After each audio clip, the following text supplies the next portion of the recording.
In the blighted outskirts of southern Maine, where the forest grows thicker than it should and old roads vanish into shadowed thickets, there stands the remnants of a manor so forgotten that not even local folklore dares speak its name aloud. But in the handwritten registry of St. Alora's parish, dated October 3rd, 1846, a single line has puzzled historians and archivists alike. Funeral held for Abigail Holloway, twin to Annalise, though cradle was never reopened. That line, out of place, unannotated, and written in a trembling hand, is the only official record tying the Holloway sisters to the land that still bears their name. Born during the fiercest lightning storm the region had seen in decades, Abigail and Annalise were the only children of Thomas and Margaret Holloway, a reclusive couple who inherited a once prosperous lumber estate in the town of Merrow's Rest. The locals whispered that their birth had been marked by an ill omen. The church bell had rung 13 times on its own that night, and the midwife reportedly fled the home before dawn without collecting her pay. For the next decade, the Holloway twins were seen only sporadically, their pale faces peering from attic windows, their names never appearing in school rolls or church events. Some claimed the sisters spoke to each other in a language no one could recognize. Others said they never spoke at all.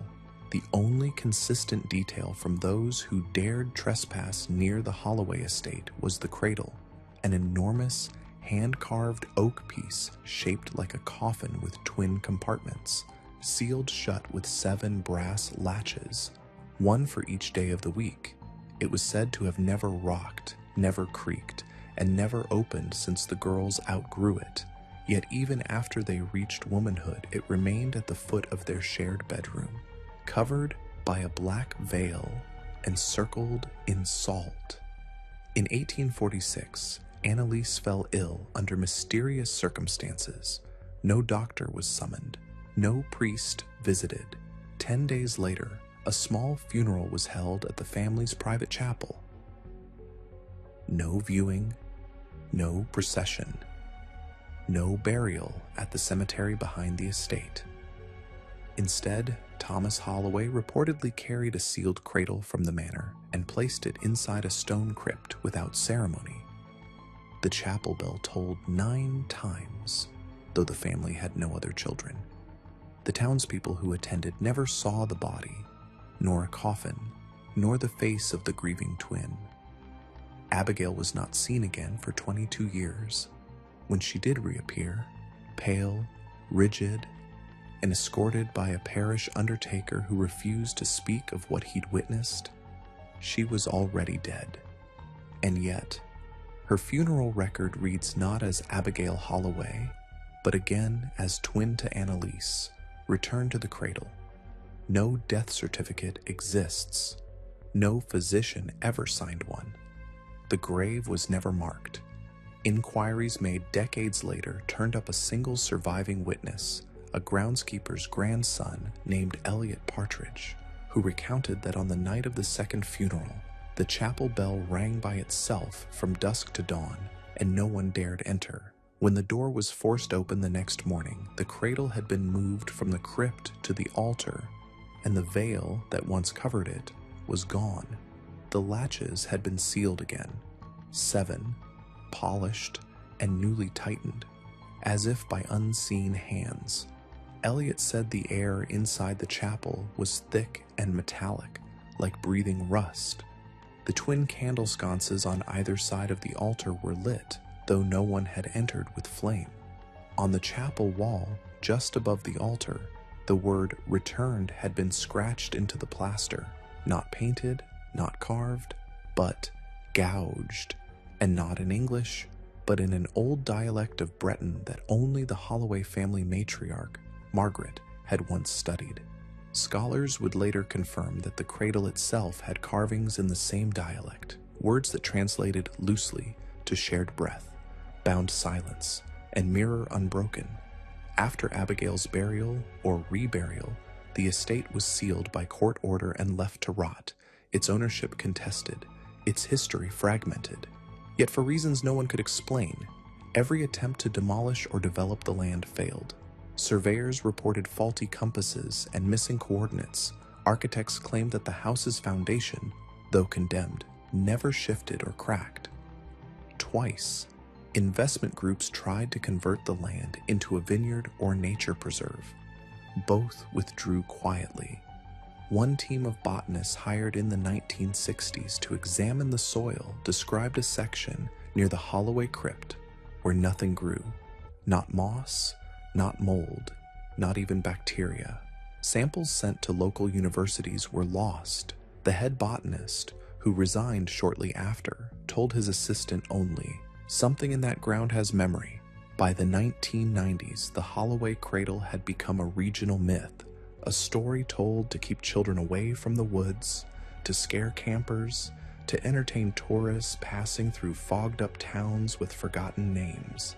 But in 2004, when a team of amateur urban explorers posted a single image from inside the crypt showing what appeared to be a twin cradle veiled and sealed with tarnished brass, the legend reignited. Forums lit up with speculation. The photo was taken down within 12 hours, and the poster's account was deleted. But one comment, left anonymously, remains archived in a screenshot. The cradle was empty, but the salt ring wasn't broken, and someone had left 2 hair ribbons on the stone floor. One blue, one red. Those who've studied the Holloway case believe that Abigail and Annalise were not simply twins, but something older, something inherited. A repetition passed through bloodlines like a pattern of knots. Their names appear again in a birth ledger from 1761. Same family, same land, same sealed cradle. That ledger ends mid-entry, as if someone tore the page out mid-sentence. What happened to the Holloway twins may not be unique, and it may not be over.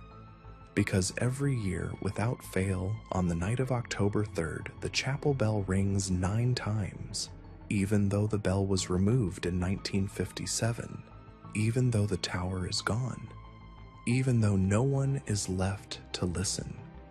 What has kept researchers, skeptics, and folklore historians returning to the Holloway cradle case again and again is not merely the silence that surrounds the family's history, but the precision with which that silence was constructed.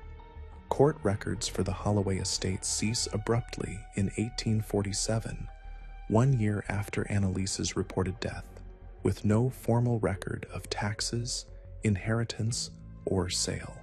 The land was neither claimed nor foreclosed. It simply faded from the legal map, though locals insisted it remained, not vacant, but watching. A cartographer for the Maine Territorial Survey reported in 1871 that his instruments failed to capture any accurate topography of the Holloway parcel. It is as though the terrain refuses to be understood, he wrote in his final draft before resigning the position and relocating to southern Florida, where he reportedly refused to enter a church again for the rest of his life. But perhaps the most compelling resurgence of the Holloway cradle legend emerged in 1922, when a retired schoolteacher named Imogene Baxter inherited a parcel of the Merrow's Rest woodlands from her late cousin, unaware it encompassed the southern boundary of the Holloway ruins. She moved into a cottage a mile from the manor and kept detailed journals, later donated to the Portland Historical Society. In them, she describes recurring dreams that began within a week of her arrival, dreams in which twin girls in ankle-length nightgowns stood at the edge of her bed, whispering in tandem. One would say something in what appeared to be a foreign language, and the other would translate. "The cradle waits," she wrote. "It was built for sleep, but not for rest." The dreams intensified near October 3rd, with Imogene writing that she awoke to find salt poured in a perfect ring around her bed on 3 separate nights. She initially believed local children were playing tricks, but the nearest household with children was over 3 miles away, and no footprints appeared in the frost. One night she claimed to hear a lullaby echoing through the forest, a tune she hadn't heard since childhood, a melody her grandmother once sang but had never written down. The most disturbing entry, dated October 2nd, 1923, reads simply, "The ribbons are in the house now. One beneath my pillow, one tied to the cellar door. She vacated the home the following week and never returned." The journal entries were filed and forgotten until 1998, when a graduate student digitizing archival material noticed the repeated references to the cradle and connected them to the only surviving photograph taken inside the Holloway crypt. That student, Nathaniel Groves, would later go on to write one of the most comprehensive folklore studies on northern Appalachian anomalies, and the Holloway twins were featured as the opening chapter. He conducted fieldwork near the estate and claimed that electromagnetic readings around the former chapel foundation spiked violently between midnight and 3 a.m. during the first 3 nights of October. When asked to present his findings at a regional symposium, Groves declined, citing personal experiences that blurred the line between researcher and subject. He withdrew from academia 2 years later, but the mystery did not fade. In 2007, a fire swept through the township archive in Marrow's Rest, destroying hundreds of birth and death records, including the original Holloway family ledger. The fire was deemed electrical, though the building had no active wiring. What was saved and scanned weeks before was a single set of estate blueprints drawn in 1838, showing a secret passage between the nursery and the family crypt, one that was never disclosed in construction permits or surveys. This passage, built entirely of hollow stone and accessible only from beneath the floorboards of the master bedroom, led straight to the back of the chapel altar, where the cradle was last seen. In 2013, a paranormal investigator named Elias Creel obtained permission from the town council to explore the site using ground-penetrating radar and infrared cameras. His team camped for 3 nights, documenting fluctuations in temperature, magnetic field interference, and what they described as audible mirroring, audio clips in which whispers recorded from opposite ends of the site played back in perfect synchronization, as if mimicking one another. But the true horror began on the 3rd night, when one of the camera operators, a woman named Lacey Merton, vanished for nearly 4 hours. She was found at dawn, sitting cross-legged in front of the chapel ruins, clutching a wooden hairbrush engraved with the initials AH. When interviewed, she repeated a single phrase for 17 minutes. She never left the cradle. She never left the cradle. She was hospitalized for psychiatric observation and later moved out of state. Her family requested that no further details be published. The brush she held, which was later examined by artifact specialists,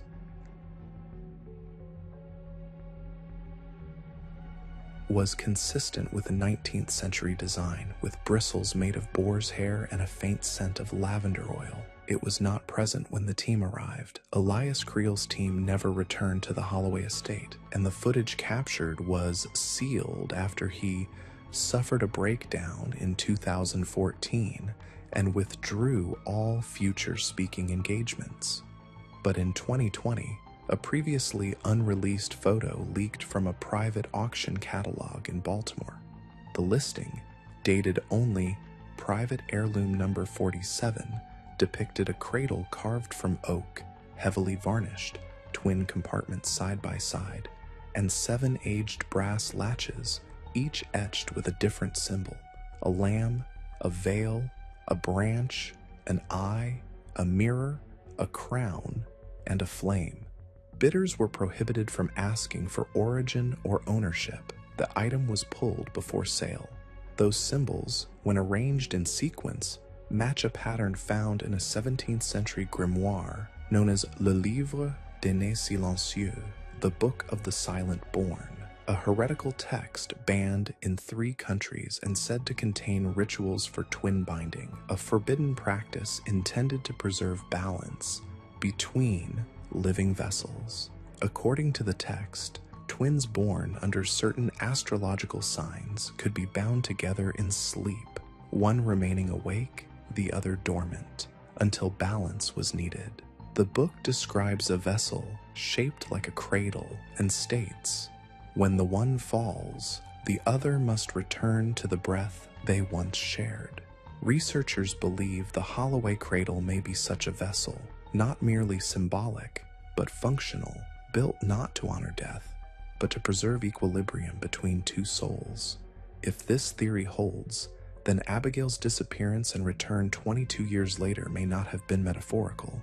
She may have been dormant, waiting, sheltered within a sealed cradle that held not her corpse, but her silence. And Annalise, the twin presumed dead, may never have been dead at all. If that cradle was built as a containment, then something was contained. And if it was ever opened again, then something may have been released.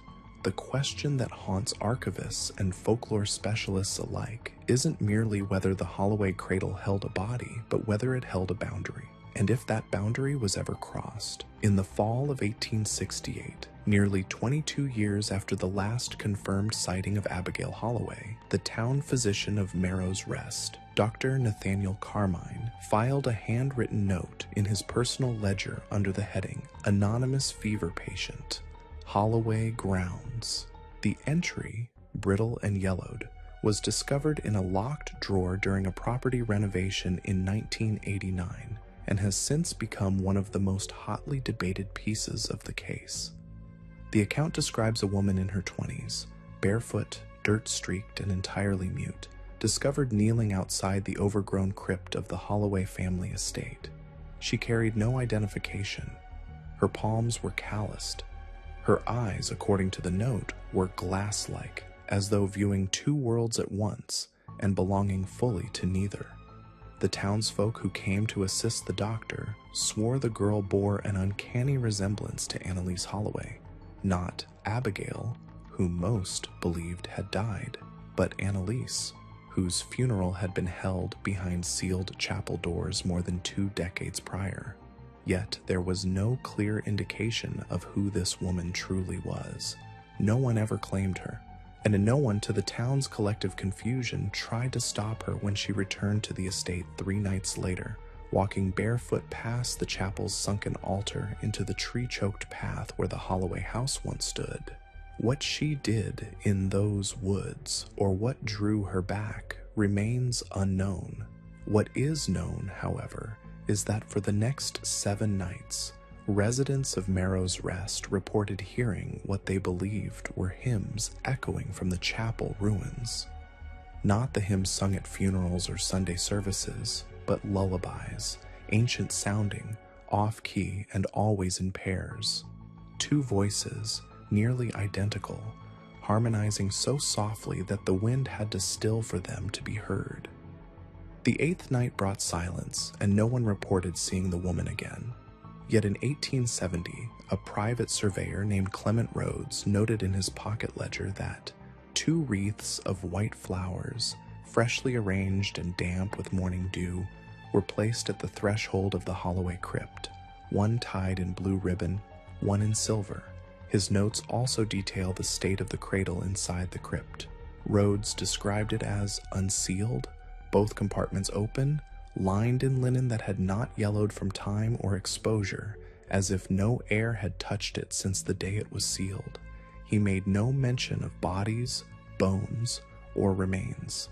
He left the site before sundown and sold his property rights within the month, claiming the soil was too acidic for planting. No one ever challenged the deed. For years afterward, the Holloway story sat dormant, passed in whispers at local inns, cited briefly in the appendix of forgotten folklore books.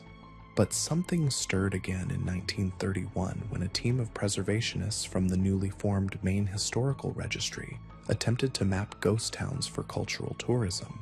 Merrow's Rest was among the proposed sites. When the team arrived, they encountered no resistance, only an unnatural quiet. Birds were silent, insects absent.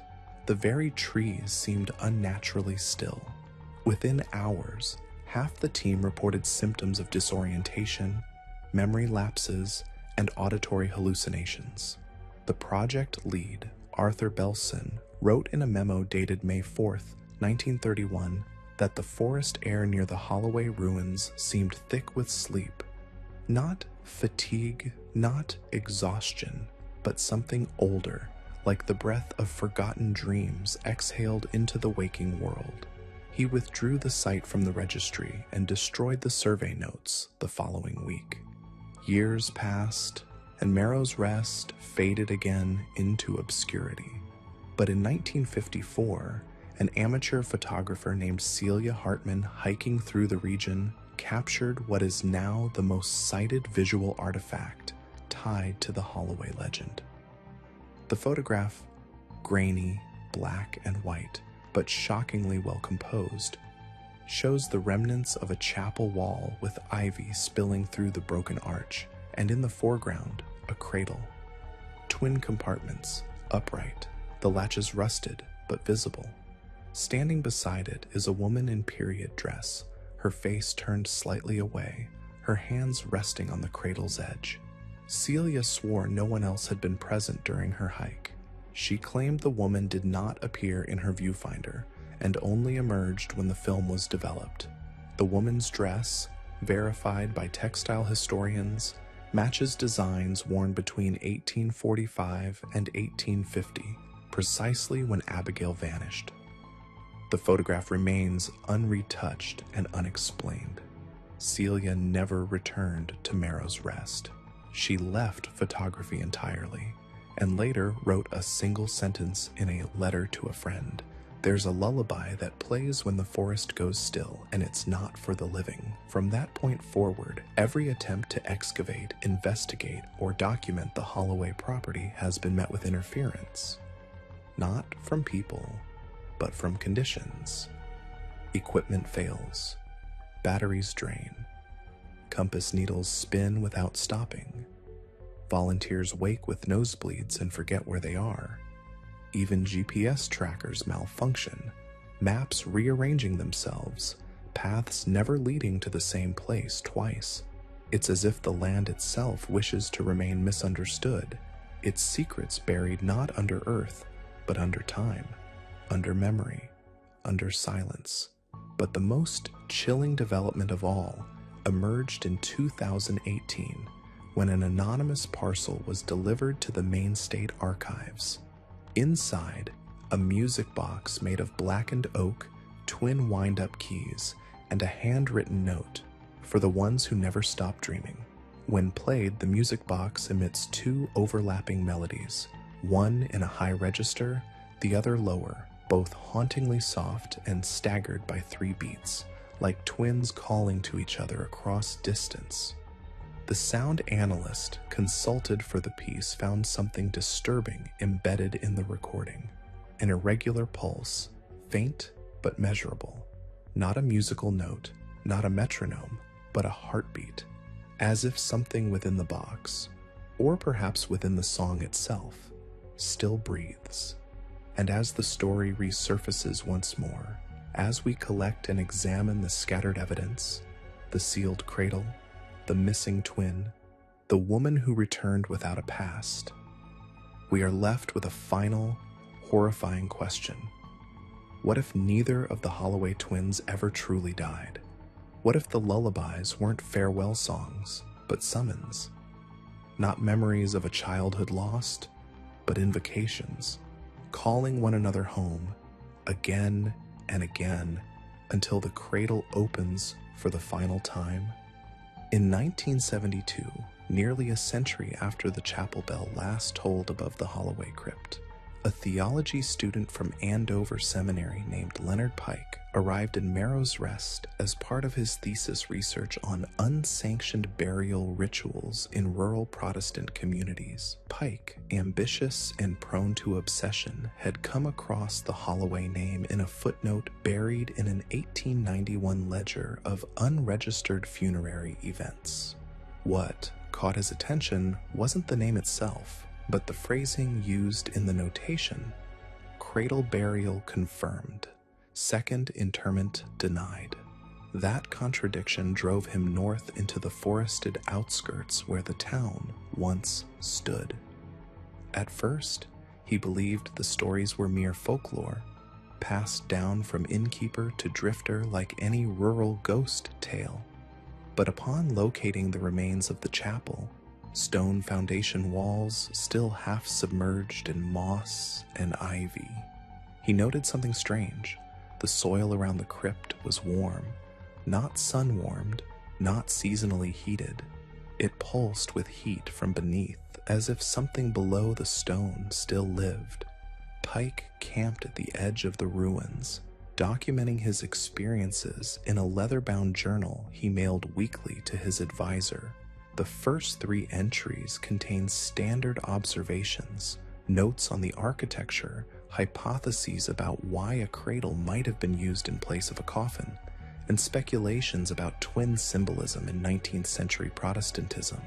But the 4th entry marks a chilling turn. Pike wrote, "I've begun hearing weeping at dusk.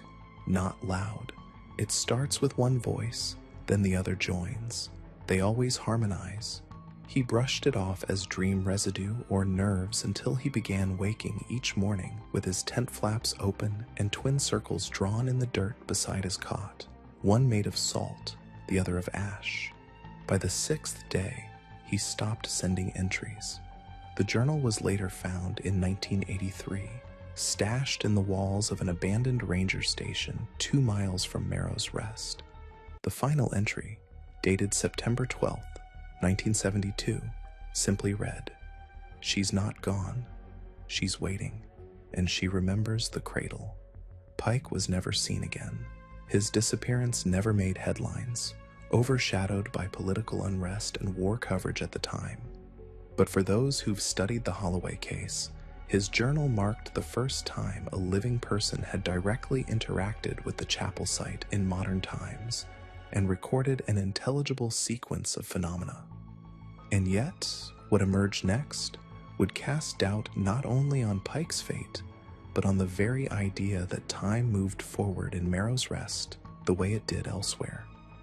In 1996, a hiker named Grace Winthrop, a trauma nurse from Boston unfamiliar with the local legends, went missing during a solo camping trip near the Marrow's Edge trailhead.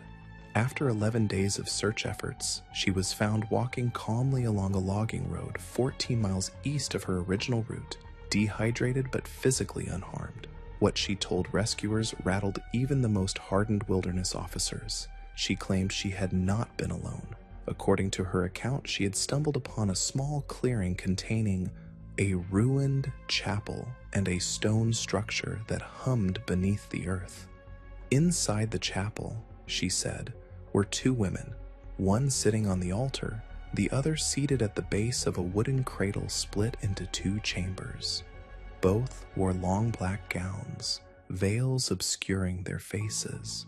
Neither spoke, but both hummed a song in perfect unison, a tune that made Grace feel as if I'd forgotten something important, like the name of someone I loved once, but can't remember.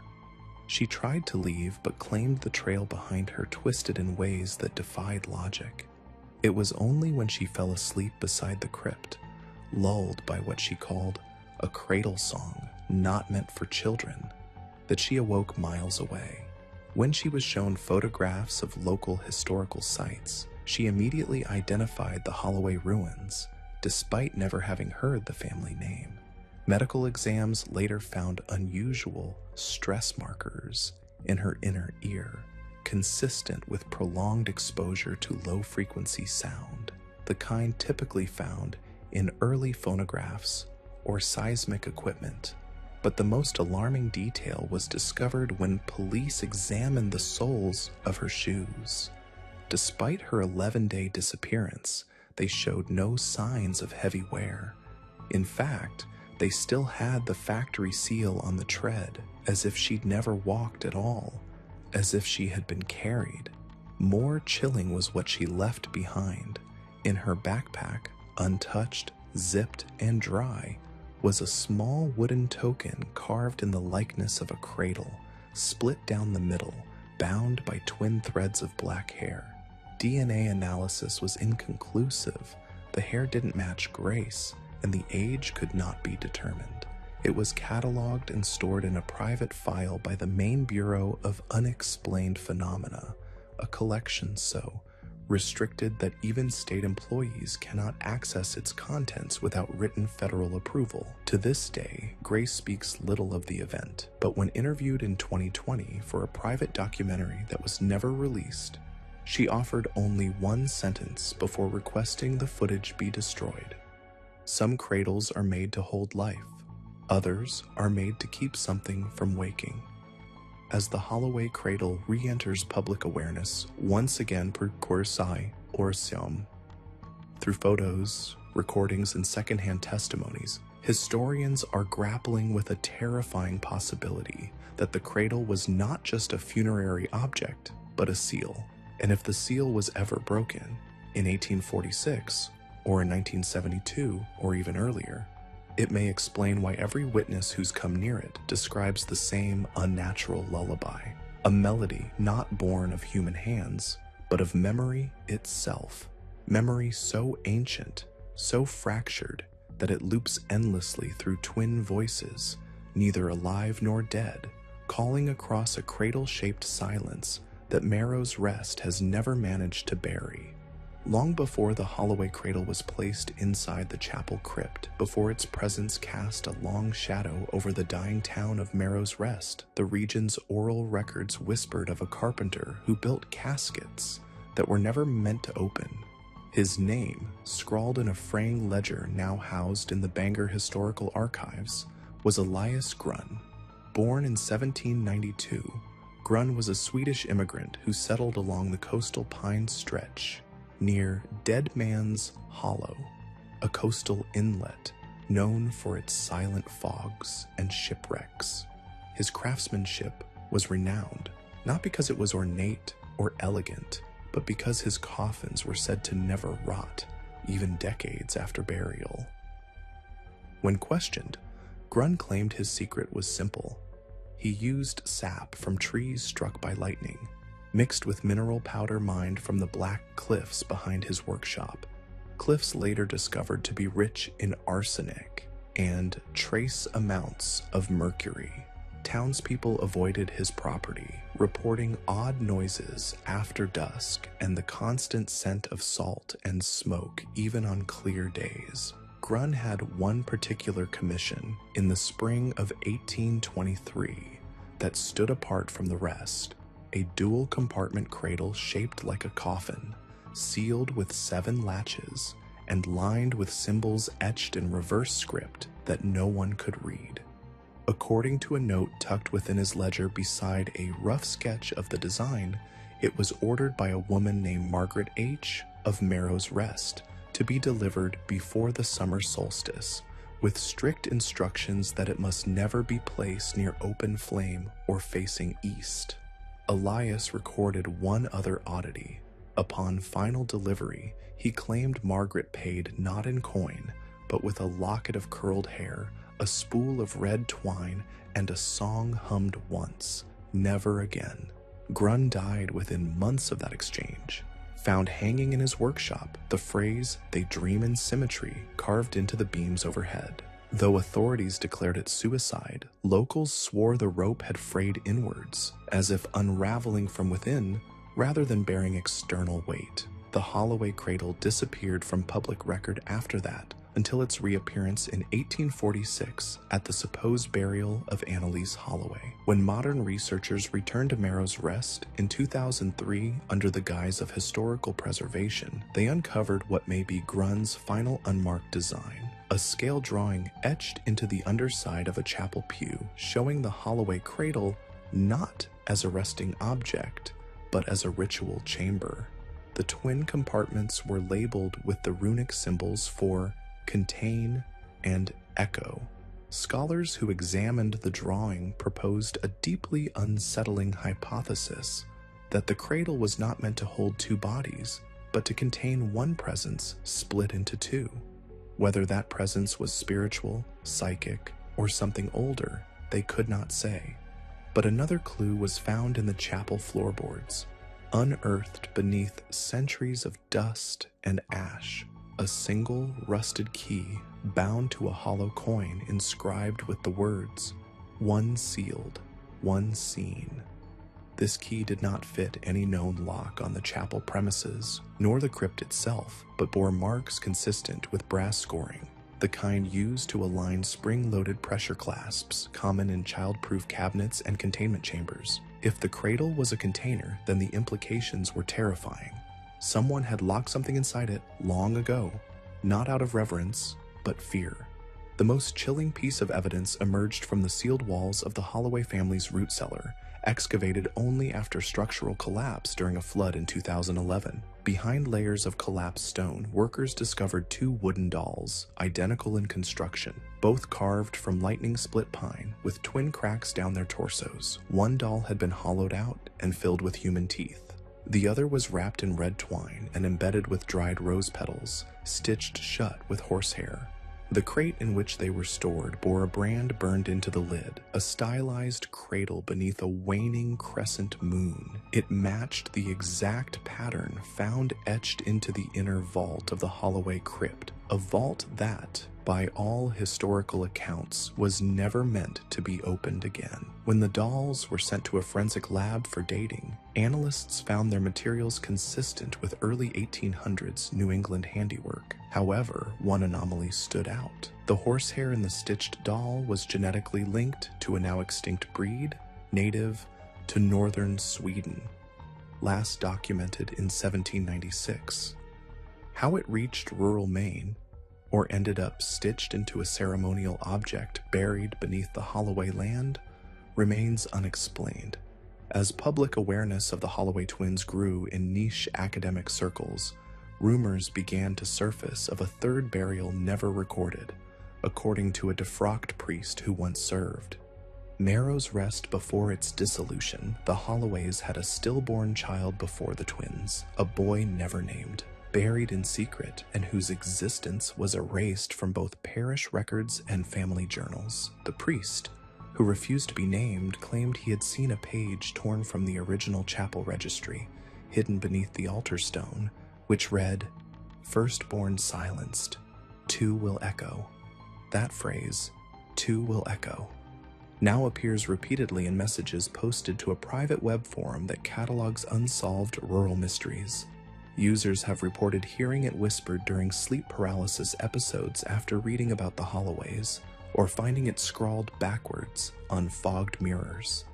Whether mass psychosis, digital hoax, or something far stranger, one thing is certain: the Holloway cradle, once a forgotten artifact of a vanished town, now casts its shadow across time in ways no one can fully understand.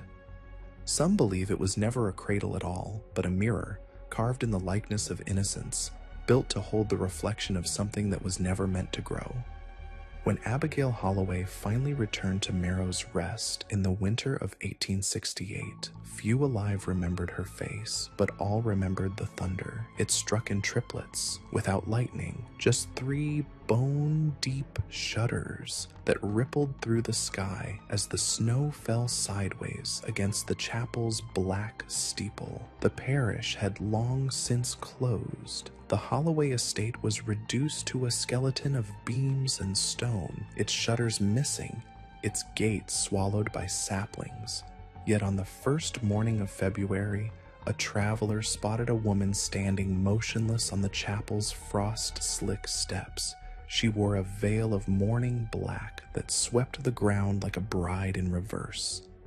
Her hands were bare despite the cold, her hair, long, uncut, and streaked with salt gray, clung to her shoulders like wet cloth.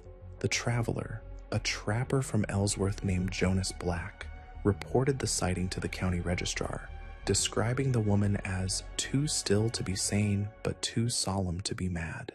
When deputies arrived 2 days later, the chapel door was closed but not locked. Inside, they found Abigail Holloway kneeling before the altar, with her hands placed on something they could not understand. It was the cradle, the same enormous oak structure, sealed with 7 brass latches, its surfaces newly polished and lined with wax. Though no one had touched the cradle in 22 years, there was no sign of age or decay. Its weight had left grooves in the chapel floorboards, as if it had never been moved at all. Abigail did not speak.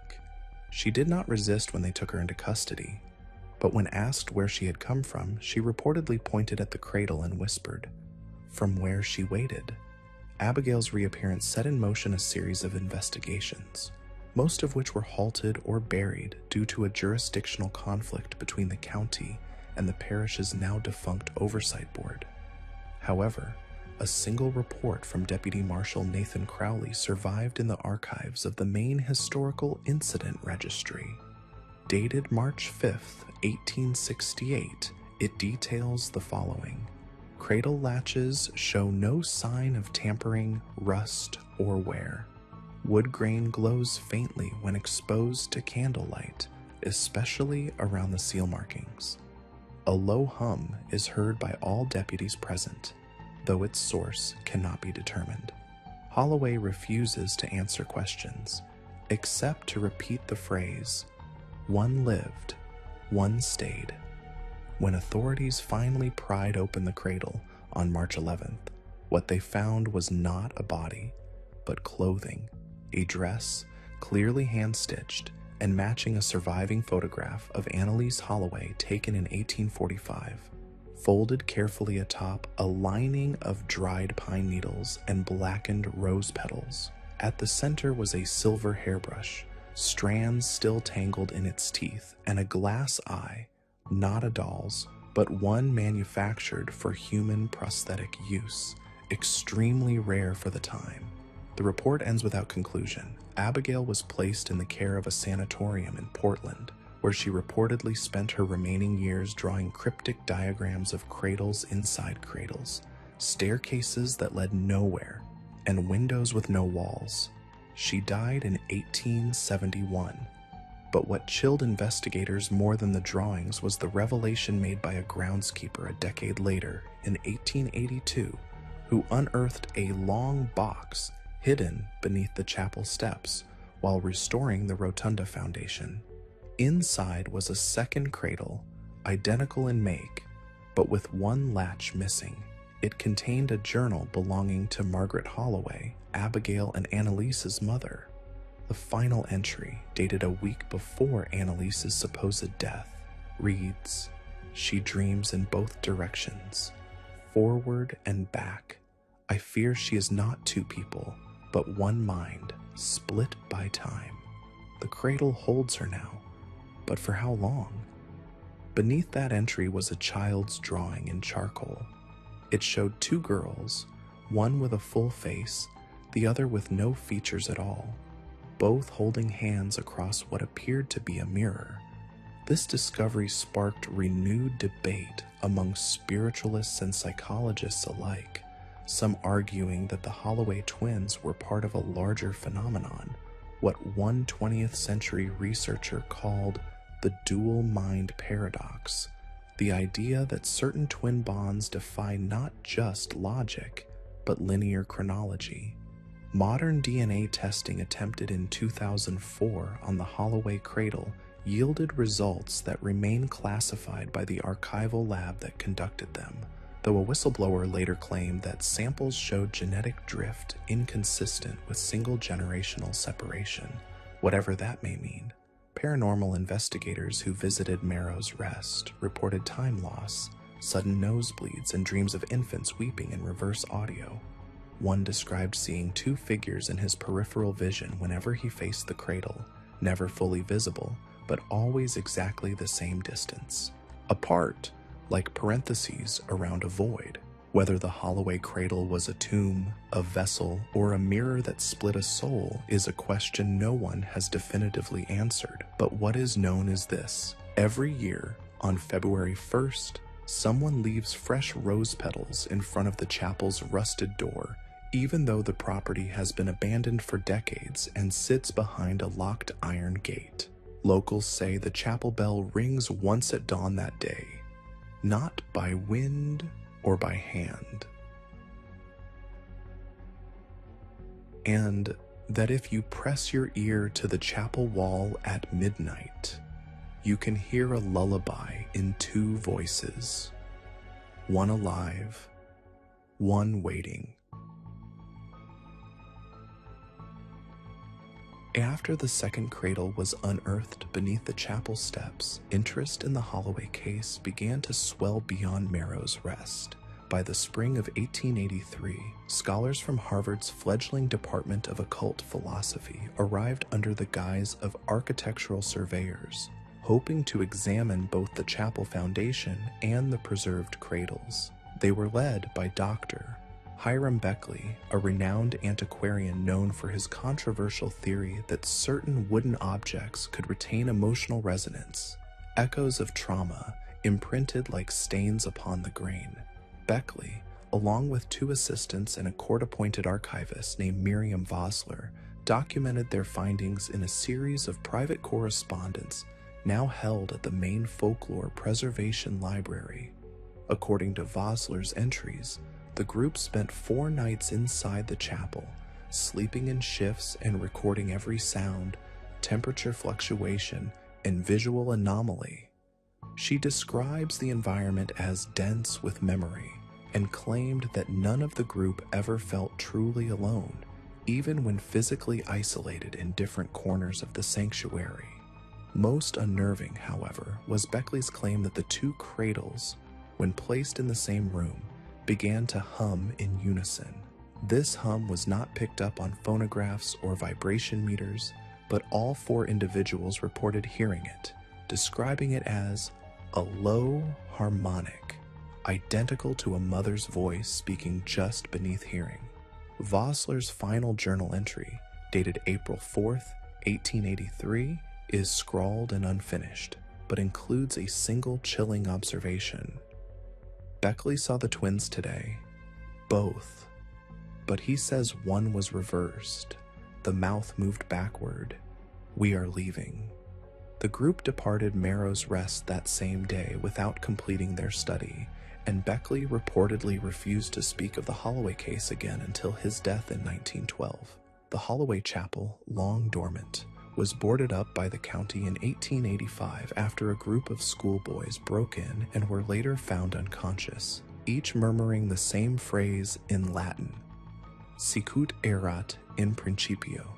Translated, it means, as it was in the beginning. None of the boys had any prior training in Latin. Though all eventually recovered, one never spoke again, and another, the youngest, age 8, would draw only cradles for the next 2 years, each with a second cradle nestled inside. These drawings were later compiled and stored in the local library's restricted section, but many pages have since gone missing. In 1901, the Holloway estate was purchased by a wealthy shipping magnate named Elias Carr, who sought to demolish the manor and construct a hunting lodge on the property. His crew made it only 3 days before every man quit. According to surviving accounts from the site foreman, the crew refused to continue after discovering a hollow chamber beneath the cellar, filled wall to wall with hundreds of identical wax dolls, each with 2 faces, one carved forward and one pressed into the back. These dolls, though malformed and primitive, bore initials on their feet, AH and AH, repeated over and over. The dolls were burned. The foundation was resealed, and Elias Carr sold the property at a loss 6 weeks later, never speaking of it again. Over the next 50 years, the Holloway twins became a cautionary tale for the region. a story whispered by parents to warn curious children from trespassing into the Pine Thick estate. But as folklore gave way to fascination, a handful of investigators began to see the Holloway legacy as more than mere superstition. In 1954, a British researcher named Ellen Margrave published a controversial paper titled Twins of the Echo Cradle, in which she theorized that Abigail and Annalise may have been part of a rare psychological condition known as mirrored consciousness, a form of twin telepathy so extreme that each sister experienced time in opposite directions. Margrave believed that the sealed cradle had not preserved Annalise's body, but rather her perception, allowing her mind to move backward, living life in retrograde, while Abigail progressed forward like everyone else. She cited the 22-year gap between funerals, the identical cradles, the reverse mouth movements described by Beckley, and even the peculiar phrasing found in Abigail's mutterings during her time at the sanatorium. "She's still walking backwards. I can hear her hands touching yesterday."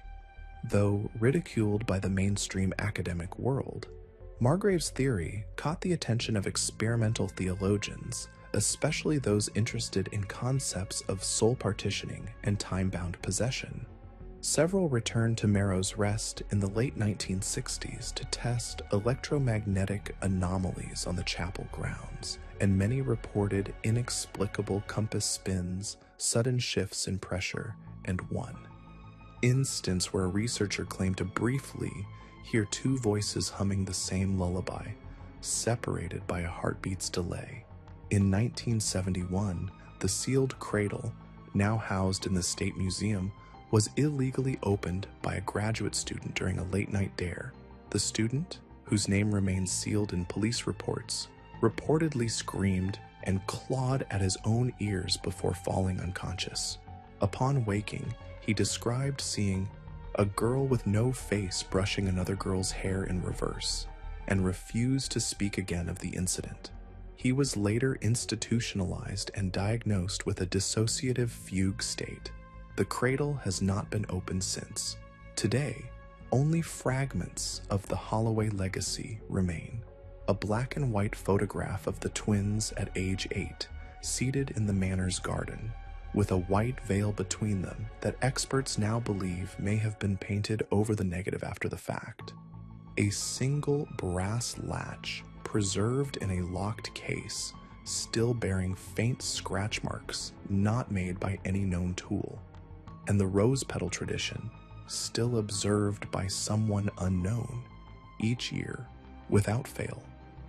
The question that has haunted all who've studied the Holloway case is not whether the twins truly shared some extraordinary bond. That much is clear. The question is, which one of them, if either, ever truly left the cradle? Because if Margrave's theory is even partially correct, then the sealed wood was not a tomb, but a loop.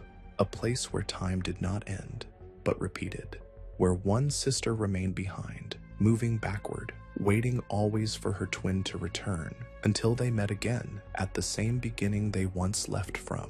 And perhaps that is why every account, every photograph, and every dream tied to the Holloways ends with the same image, the sound of a cradle creaking, not forward, not backward, but side to side, as if rocking something unseen.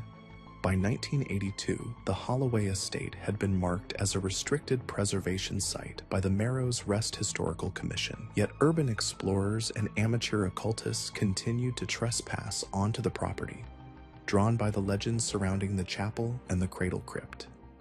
That year, a group of 3 college students from New Hampshire, William Decker, Clara Song, and Avery Keene, entered the grounds with a 16mm film camera, hoping to document the fabled Holloway Chapel as part of a student thesis project titled Residual Hauntings of Colonial America. What they uncovered would later be referred to as the Keene film, a grainy, disjointed, silent reel now kept locked in the basement archives of the Bangor Paranormal Studies Institute, unavailable to the public after several archivists complained of recurring dreams and audio bleed during playback, despite the reel containing no sound. The footage, jittery and erratic, shows the 3 students entering the Holloway chapel during early evening. The interior appears undisturbed at first glance: dusty pews, warped floorboards, and candle stubs left melted into iron sconces. However, near the front altar, a single object disrupts the space: a child's rocking chair, placed directly atop the platform, its base facing east toward the manor's ruins.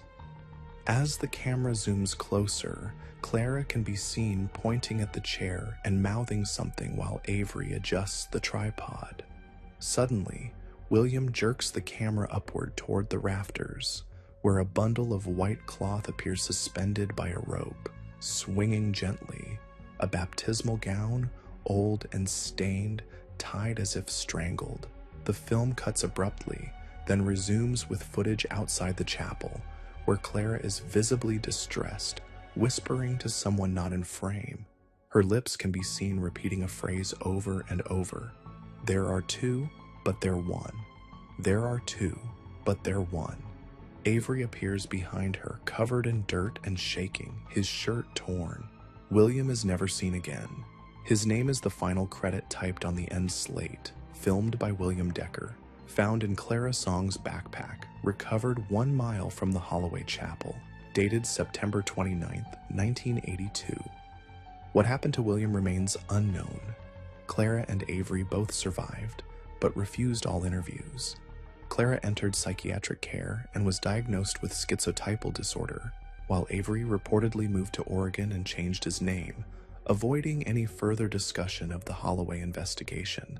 However, according to local librarian notes from 1986, a man resembling Avery Keene was seen in the chapel again, alone, placing a single daisy on the crypt door before walking backward into the forest, never glancing behind. The fascination with the Holloway twins only deepened in the decades that followed. Paranormal investigators, psychological researchers, and even theoretical physicists tried to decode what truly happened between Abigail and Annalise. In 1995, an extensive neurological study was published in the Journal of Temporal Cognition, exploring the phenomenon of mirrored temporal disassociation, a rare hypothetical condition wherein 2 genetically identical individuals experience time in divergent linearities. While most mainstream scientists dismissed the paper as speculative fiction, the authors cited the Holloway case extensively, arguing that the cradle may have acted as an emotional time capsule, a metaphysical sinkhole anchoring one twin's perception to the past while allowing the other to move forward, but tethered by unresolved trauma.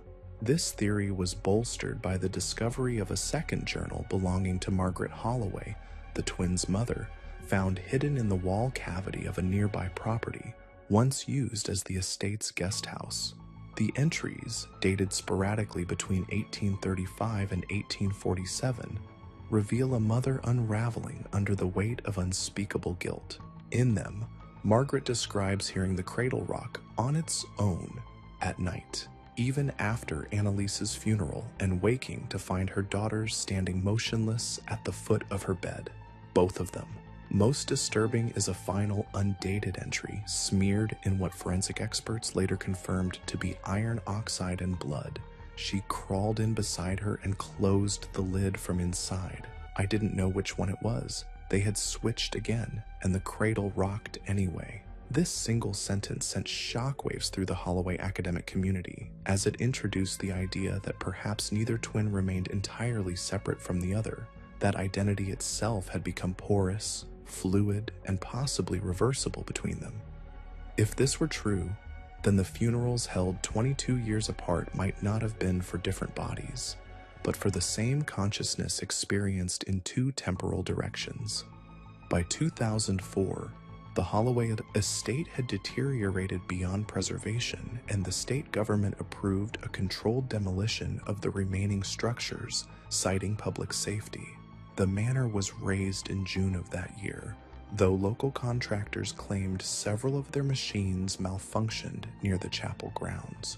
Most notably, One bulldozer operator reported seeing a girl in white standing beneath the oaks moments before the ignition failed, only for no such figure to be found upon inspection.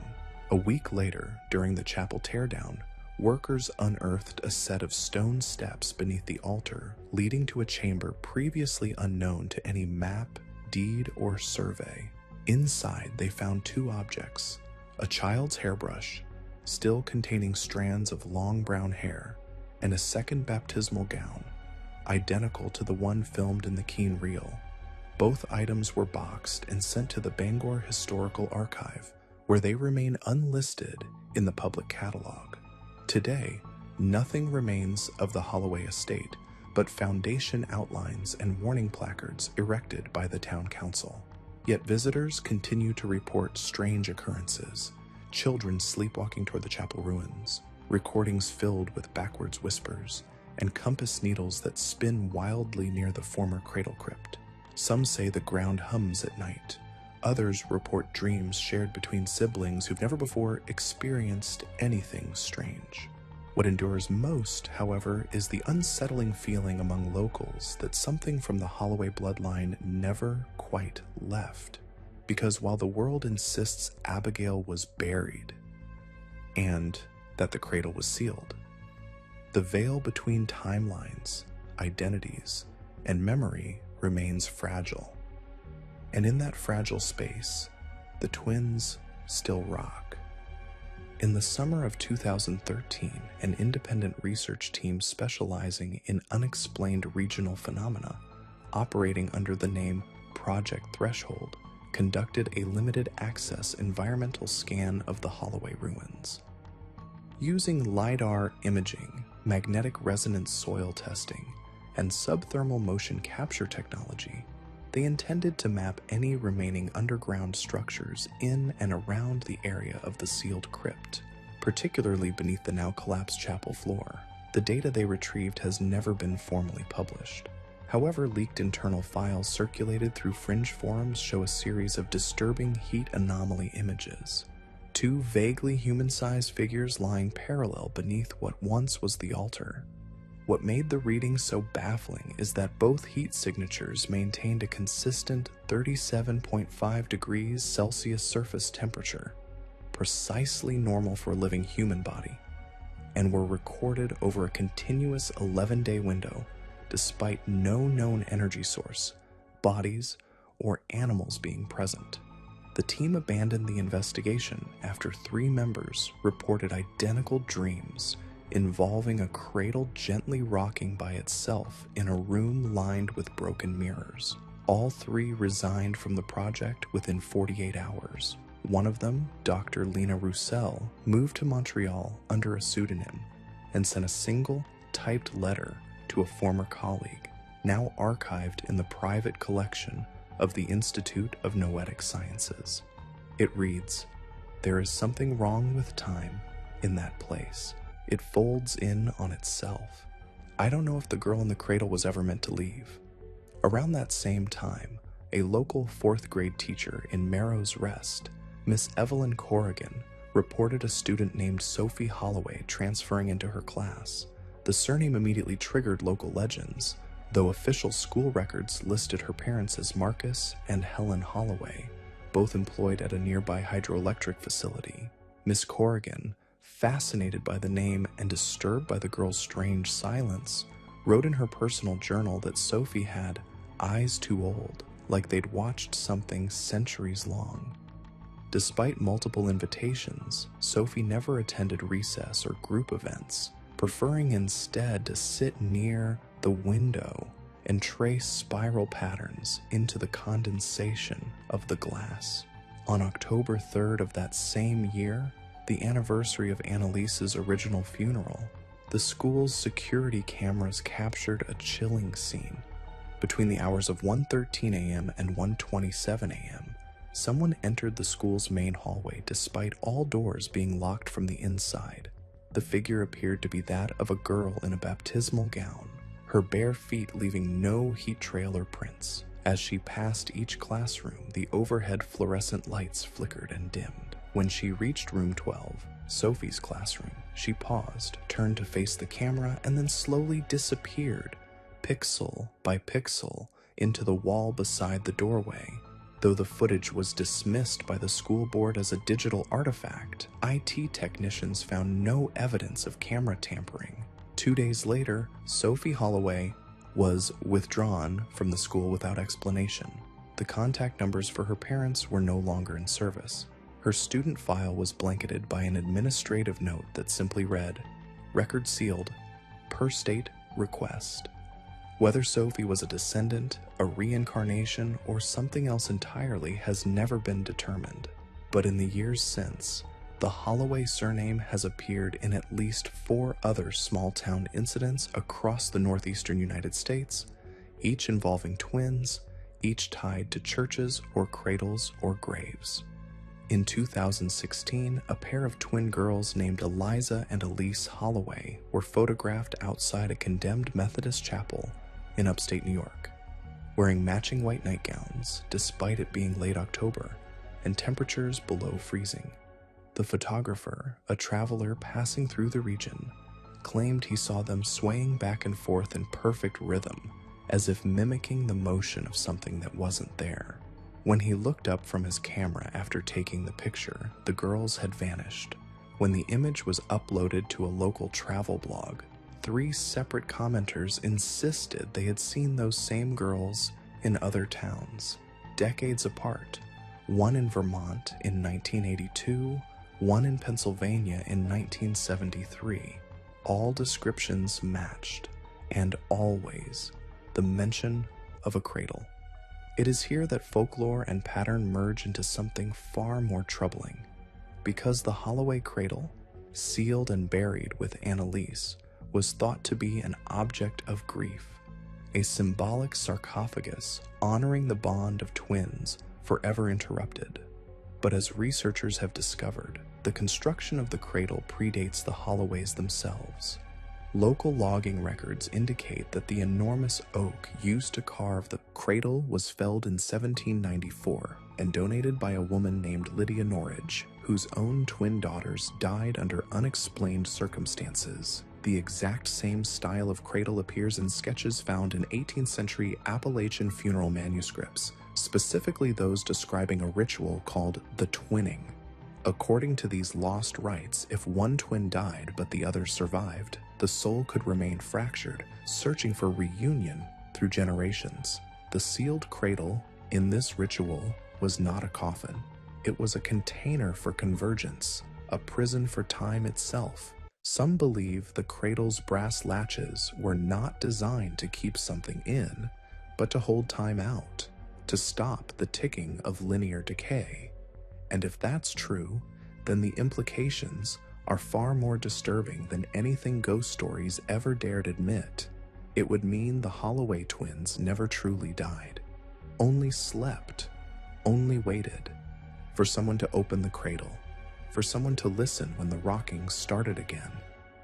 By early 2018, the Holloway cradle had become a fixation for a small group of fringe historians and folklore archivists operating under a defunct Yale-affiliated initiative called the Memory Latch Project. Founded by Dr. Wallace Harrow and his protege Eleonora Frame, the group aimed to catalog regional anchor objects, artifacts allegedly tied to chronological disruption, shared psychogenic experiences, or multi-generational hauntings. The Holloway cradle was identified as what Harrow termed a chronosarcophagus, one of only 5 believed to exist in North America. Their analysis was based not on physical access, the cradle had not been seen since 1868, but on overlapping journal entries, census anomalies, and a phenomenon they referred to as twin mirroring, an inexplicable recurrence of identical births, often on the same day, across different decades, all tied by blood to a single maternal line. Through university-archived marriage registries and land deeds, Frame traced Annalise Holloway's supposed descendants through 7 maternal lines, each terminating with the birth of identical twin girls who either vanished or died before age 22. The disturbing commonality In every case, the surviving twin was buried with an object labeled in obituary records as a family cradle, though the descriptions of the object varied in size, weight, and wood, as if the same cradle had reshaped itself over generations. In some accounts, it was pine, in others, chestnut. But always it bore the same marks: 7 brass latches, a double chamber, and a scorched symbol beneath its base, a pair of crossed keys within a circle. This symbol appears only once elsewhere, carved into the cornerstone of the Holloway family chapel on the side that once faced east before the steeple collapsed in 1921. Locals claimed that for a decade after the steeple fell, every September at precisely 2:22 a.m., the chapel bell would ring 9 times, even though the bell had been cracked in the fall and was physically incapable of moving. In 1934, a traveling pastor named Franklin Rove tried to deconsecrate the ruined chapel by staging a final sermon within its broken walls. According to his journal, which now resides in the Library of Occult Studies in Wilmington, the night before his scheduled sermon, he awoke at 2:22 a.m. to find a set of wet footprints in the shape of bare feet leading from the altar to the entrance. He followed them with a lantern, expecting to find an animal or trespasser. Instead, he found the cradle, upright, dry, and humming, though he described the vibration as bone deep, more like the feeling of being stared at by something through time than any audible sound. He burned the journal's final pages, but a recovered copy of his final entry read only, "The girl in the cradle isn't waiting for death. She's waiting for memory." Rove disappeared the next morning.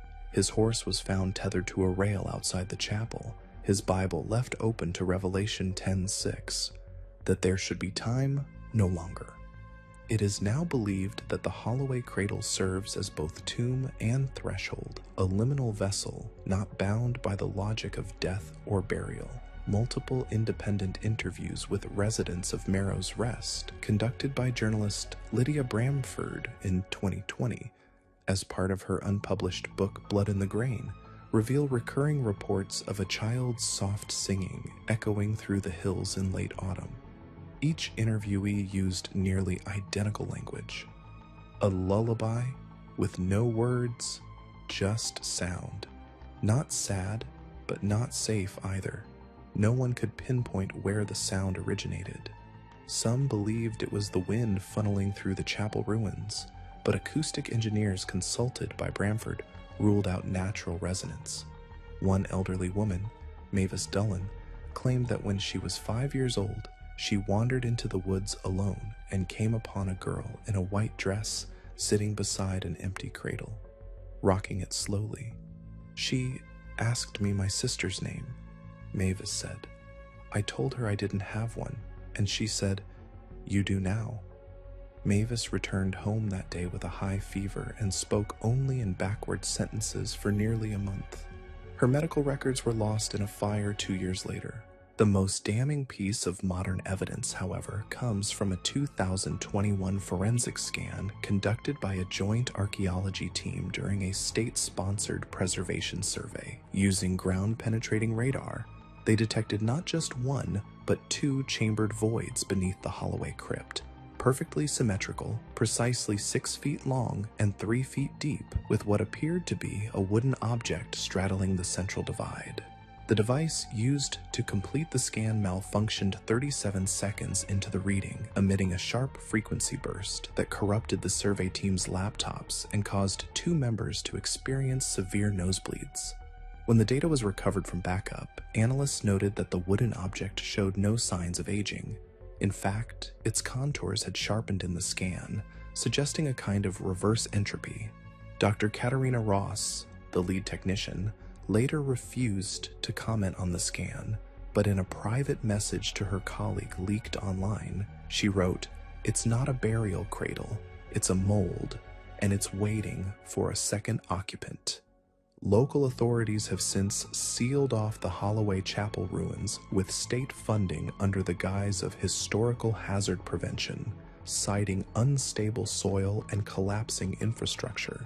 Yet that hasn't stopped thrill seekers, ghost hunters, and amateur folklorists from entering the grounds, some vanishing entirely, others returning days later in altered states of mind. One group of college students from Worcester uploaded a live stream in 2022 showing them entering the chapel after dusk. At exactly 2:22 a.m., their feed cut to static. When it resumed 12 minutes later, only one of the 5 students remained on screen, seated in the corner, facing the wall, humming a lullaby. Her eyes were open but unblinking.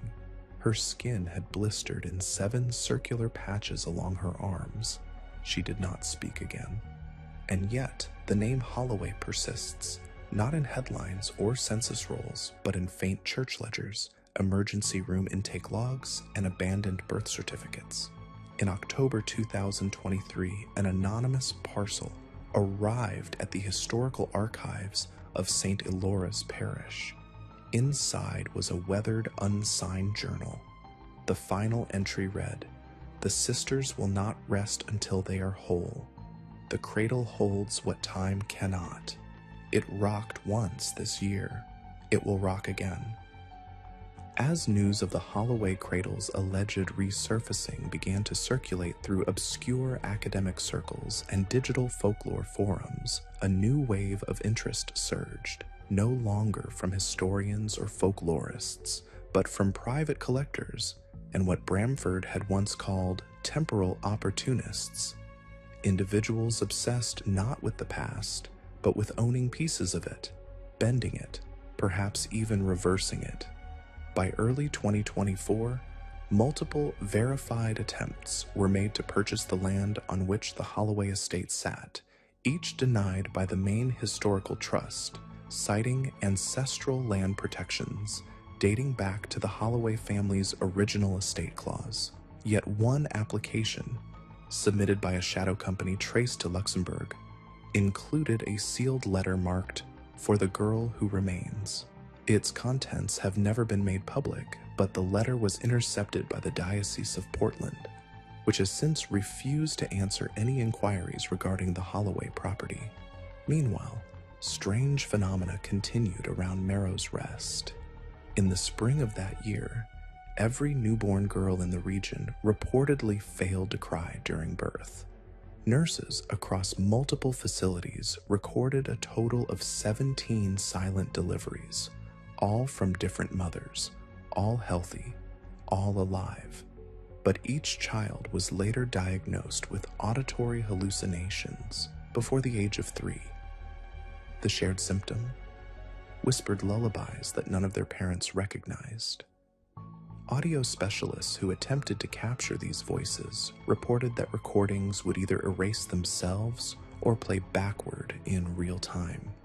One tape, preserved by a technician named Paul Rains, did survive.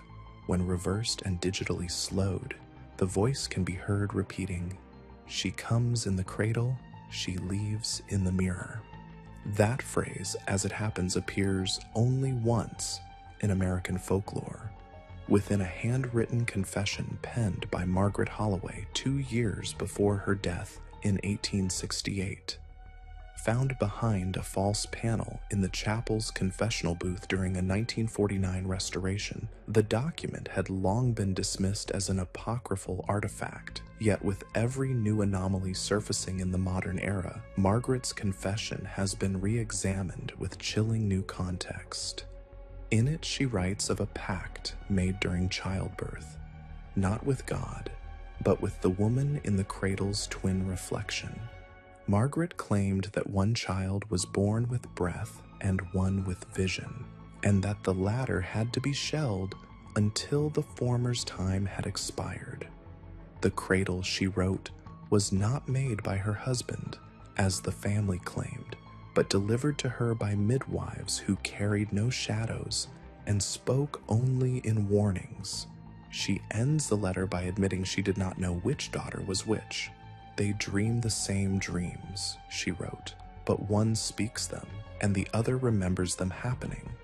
The Holloway cradle has since been named in 3 lawsuits, 2 of which remain sealed under national security exemption clauses, despite involving no federal property or law enforcement. One particularly disturbing case involves a Maine woman named June Arliss, who, during a routine genealogy deep dive, discovered she was a 7th-generation descendant of Margaret Holloway. Over the course of 3 months, her journals began to reflect significant psychological shifts: the loss of autobiographical memory, increasingly archaic handwriting, and entries written entirely in the second person. Her final journal entry, scrawled across the pages in graphite, not ink, reads only, "The cradle must not hold 2.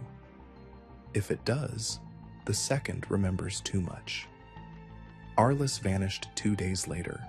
Her home showed no signs of forced entry, but investigators reported an imprint in the hardwood beneath her bed.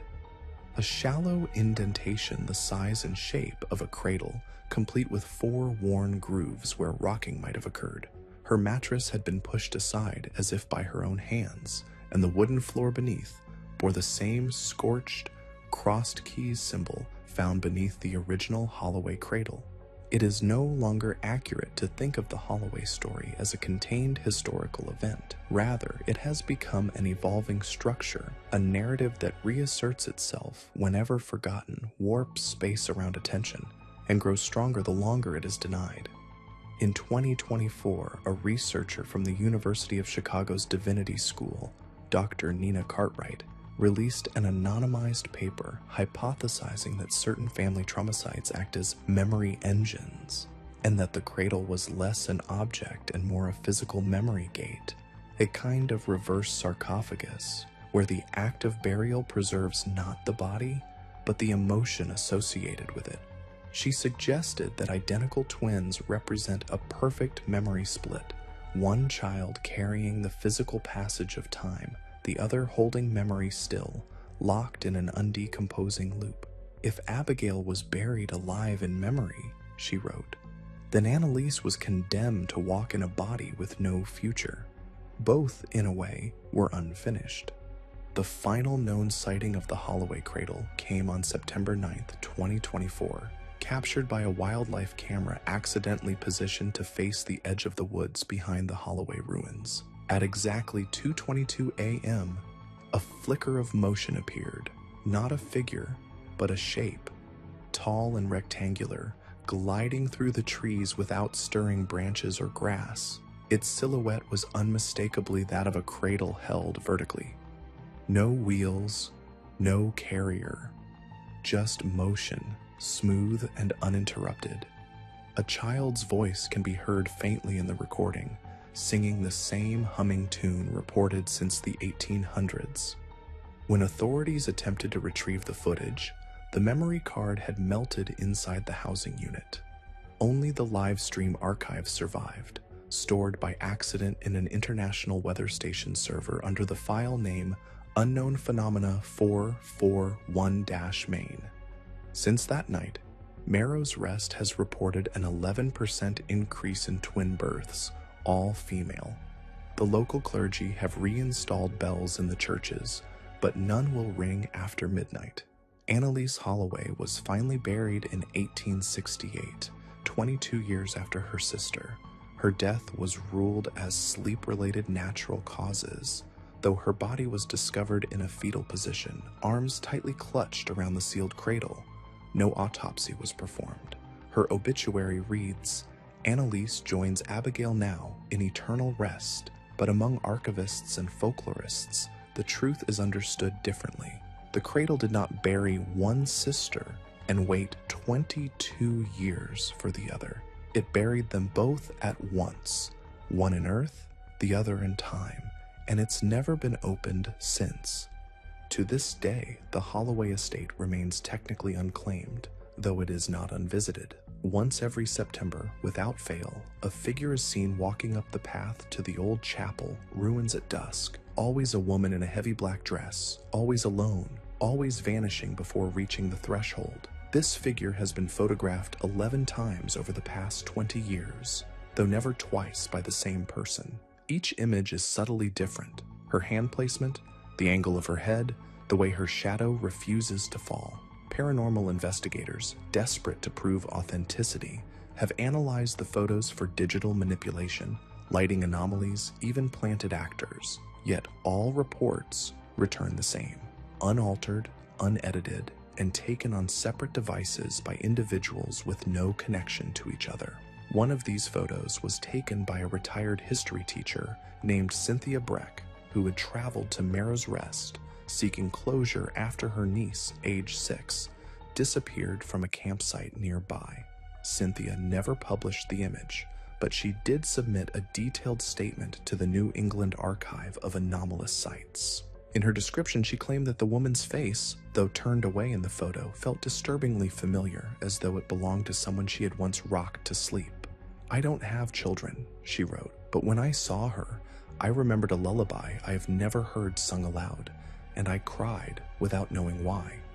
When archivists enhanced the shadows in the photo's background, they found something even more chilling: the outline of a cradle partially hidden behind the chapel wall, not resting on the ground, floating a few inches above the weeds, perfectly level, its shape identical to the original sketches recovered from the Holloway journal.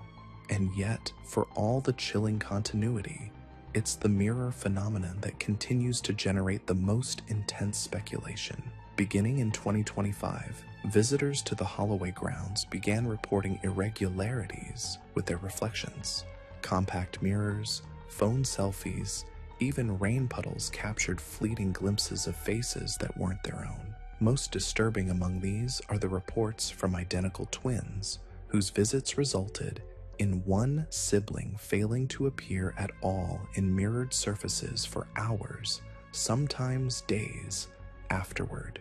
In every case, the reflection eventually returned, but each reported a distinct difference: a delayed blink, a slightly older appearance, or a faint smile that didn't match their own expression.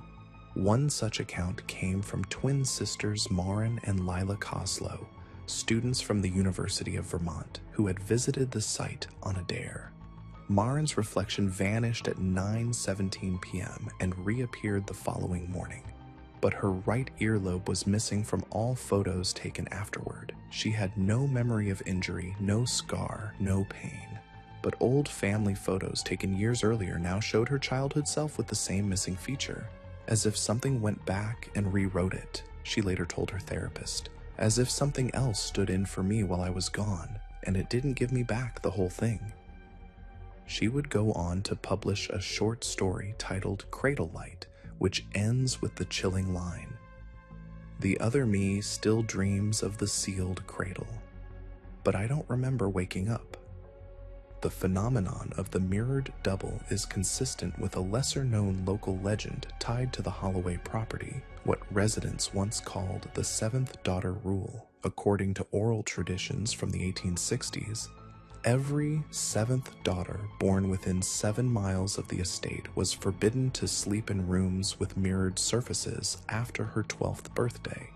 If she did, it was said, she might begin to see her future death reflected before her face, typically in the form of a black veil slowly lowering across the glass, while her reflection remained perfectly still.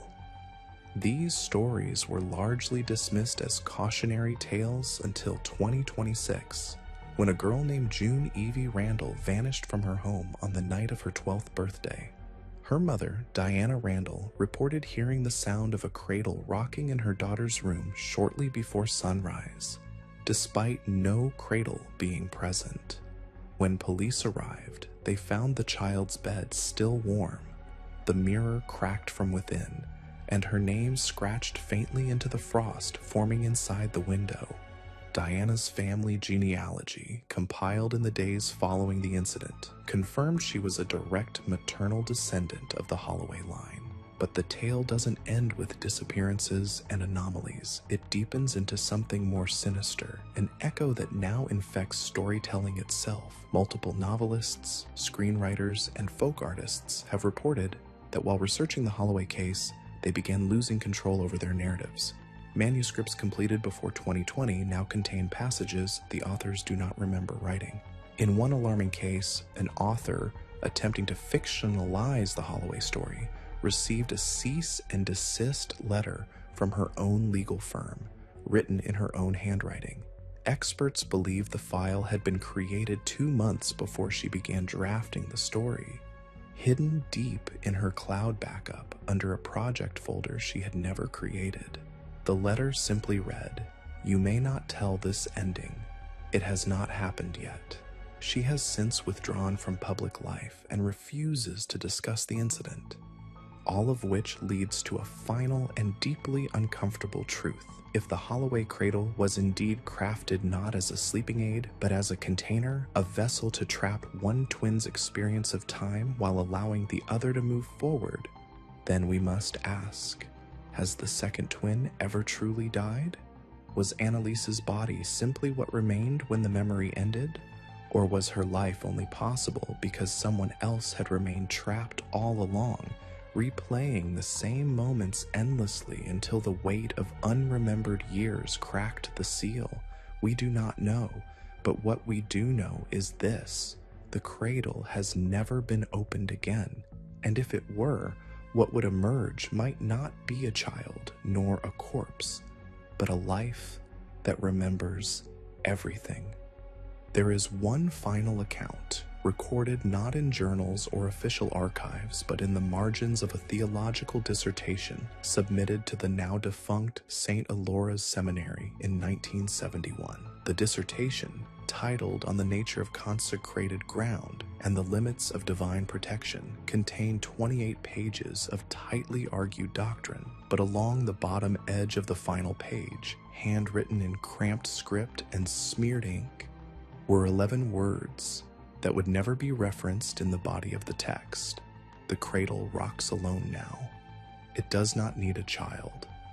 The student who submitted the work, a man named Walter Briggs, would go on to abandon his studies 6 weeks later without explanation. Years later, a letter surfaced from his sister claiming he had locked himself in the attic of their home in Rhode Island, refused to speak for 3 years, and eventually took a vow of silence, enforced not by religious conviction, but by fear of what his own voice might return.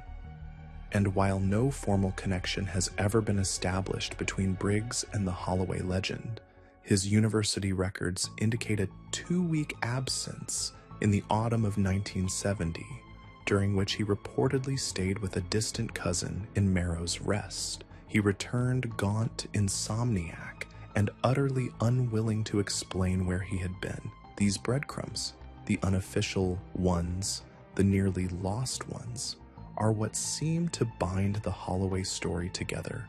Not the documented funerals or the forgotten sisters, but the people who came too close and carried something away with them, even if it was only the haunting silence between questions.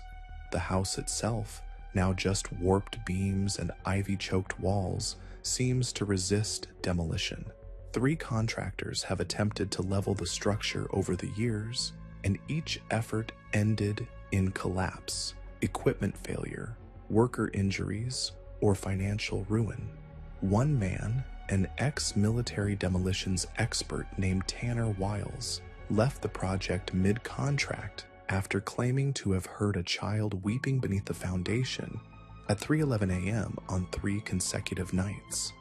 The 4th night, no sound came, but every photo he had taken of the interior the day prior had been deleted from his phone, replaced by a single low-resolution image of a wooden cradle resting beside a window he did not remember photographing.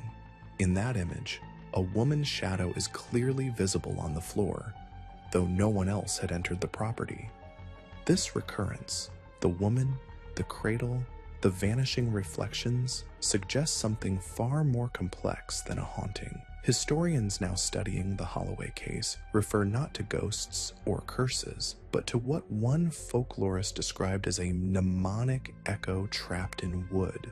The idea is that the sealed cradle, carved from timber felled during the 1846 thunderstorm, may itself act as a kind of memory prison, an artifact whose shape, weight, and intent were designed not just to hold a child's body, but to anchor a temporal anomaly to a fixed point in space. Several physicists have even postulated that if the wood used for the cradle retained some charge from the storm, electromagnetic or otherwise, it might interact with space-time in unpredictable ways, especially if combined with deeply traumatic events or rituals involving symmetry, such as the shared deaths of twins. This theory, while unproven, was enough to spark an investigation by the now defunded New England Society for Temporal Studies, which collected soil samples, magnetic field data, and geolocation anomalies from the site. Their final report, never released publicly but leaked by a disgruntled lab tech in 2018, included a chilling conclusion. All time signatures at the Holloway estate suggest temporal anchoring circa 1846. However, deviations persist. One recurring variable appears to be observing us. That line, simple, almost poetic, has fueled a new wave of speculation. What if the cradle isn't simply remembering the past, but recording those who come near? What if we're no longer just studying the Holloway story, but participating in its unfolding? And perhaps that's why every attempt to bring closure to the tale has failed. Journalists lose their notes, files corrupt, videos refuse to export properly. A podcast series launched in 2021 titled Cradle Grave reached nearly 1 million downloads by its third episode, before the hosts abruptly deleted their channel and issued a vague apology citing events beyond our understanding. No further explanation has been given. The town of Marrow's Rest remains inaccessible due to flood-damaged roads, yet drone footage from above the chapel ruins taken just last year shows a strange phenomenon.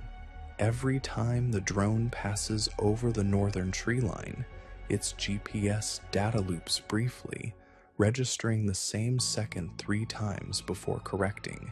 Every single loop matches the same time of night, 2:44 a.m., the same time recorded in Pastor Emmerich's lost journal when the bell at St. Alora's reportedly rang 9 times without touch, the same time recorded on the Holloway twins' joint birth certificate, stamped, uncorrected, in the lower left margin. The town bell no longer rings, of course. The chapel is in ruins, its rope severed long ago. But every September 22nd, without fail, several local residents swear they hear the sound echoing faintly through the hills. 9 solemn tolls, followed by silence. And when the silence ends, there's a creak, like that of wood under sudden weight. A sound that doesn't belong to a chapel, but to something smaller, something cradled. What this all means, we still do not know. But what is becoming clearer with each passing year is that some stories do not age, they do not decay, they do not settle into dust or close their pages quietly. Instead, they wait, beneath floorboards, behind glass, inside wood that remembers. The Holloway cradle remains sealed, its latches rusted shut, its oak dry and splintering. But even now, locals say, if you stand near it at the right moment, when the wind dies and the fog lifts, you will hear a slow, rhythmic creaking, not like a ghost, not like a warning, but like something being remembered. And if you listen long enough, you may feel the shape of something watching you, not with eyes, with memory.